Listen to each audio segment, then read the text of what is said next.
বিএনপির নেতা তমেজউদ্দিন, থানা নেতা সহ সভাপতি, থানা সহ সভাপতি, তার ছেলে আমার বাপের দলবল নিয়ে আমার বাপের গাছের সাথে বেঁধে ৪৫ মিনিট মানসিক নির্যাতন করে। যত সময় না মৃত্যু হয় তত সময় ছেড়ে দেয় না, মৃত্যু হওয়ার পরে ছেড়ে দেয়। আমরা কোনো বিচার পাচ্ছি না। পুলিশের কাছে আমরা বিচার দিছি, আমরা মামলা করেছি, আমাদের মামলায় কিছু হচ্ছে না, কোনো আসামি ধরছে না।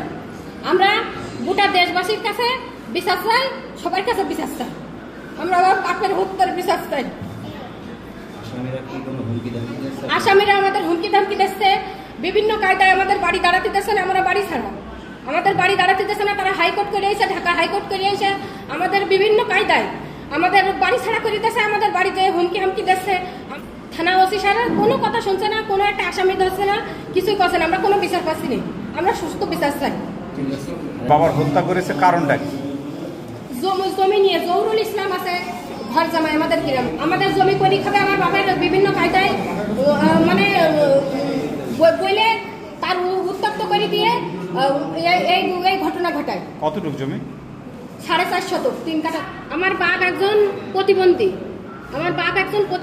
আমার বাপের নাজমুল হোসেন সোহাগ ধরে নিয়ে গাছের সাথে বেঁধে মেরেছে, শারীরিক নির্যাতন করেছে ৪৫ মিনিট ধরে, যত সময় না মেরেছে। আমরা এর বিচার চাই।